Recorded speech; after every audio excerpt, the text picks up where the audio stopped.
For more on the protests and what we can expect from the talks on Tuesday, I'm joined now by Victor Gao from Beijing. He is a current affairs commentator and an expert in Chinese international relations. Welcome back to the broadcast. Thank you. Thank you for having me. Are the students still mostly protesting, or has any other group joined them? I think the whole situation in Hong Kong is very complicated. I tend to agree with Chief Executive C.Y. Leung that there are other forces beyond the domestic forces at play in the situation in Hong Kong. There are people who really want to see major disaster happening to Hong Kong. But I would say that given the resolute stand adopted by the central government in Beijing, as well as the Hong Kong government, such attempts will be futile attempts. And I think no one can change the status of Hong Kong being part of China, and eventually rule of law will prevail in Hong Kong, and greater democracy will also be built with rule of law rather than by violating rule of law in Hong Kong. Tell us, we did hear the chief executive mention that outside forces were at work. He said it's not strictly domestic. He wouldn't exactly say who he was referring to, what other countries. Can you enlighten us on that? Well, there are already reports that the leaders of the so-called Occupy Central movements are being issued with iPhone 6 phones by a particular group from a particular country. And this is one example to show that the students, so-called students in the front, are being manipulated by forces beyond Hong Kong and outside of China.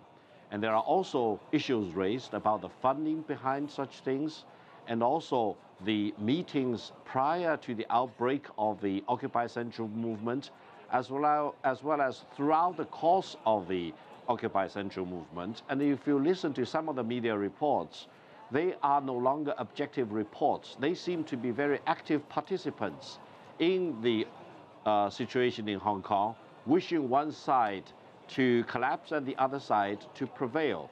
And they completely disregard the fact that the Hong Kong police have been very, very disciplined and very, very law-abiding in dealing with major illegal activities like this. Therefore, I would say, while let's leave it to the law enforcement and security apparatus in Hong Kong to investigate who are those forces manipulating the situation outside of Hong Kong, let us appeal to all parties concerned in Hong Kong to use the greatest amount of wisdom to find a solution. And I would say we all want to have greater democracy in Hong Kong, but steps towards greater democracy need to be based on rule of law rather than by violating the law and disobeying police. Right. Okay. So back to this outside force that's backing this group.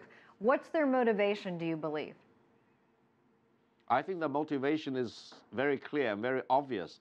They want to create another so-called Arab Spring movement in Hong Kong, and they even claim that Beijing or China is very much afraid of such activities in Hong Kong, and they even want to see whether such protests can be spread from Hong Kong to other parts of China. They probably indulge in fantasy that China as a country and the Chinese people as a nation will collapse in front of such activities. I think they will indulge in fantasy and their pipe dreams will not be realized. I think people here in China want to have peace and stability.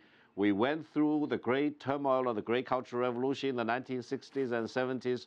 We know how much it will be costly to the nation and economic development. No one wants to have a revolution here in China. And I think people in Hong Kong will also soon or later awake to the fact that the so-called Occupy movement has already caused huge damage to the economy in Hong Kong, as well as disrupted the livelihood of the people.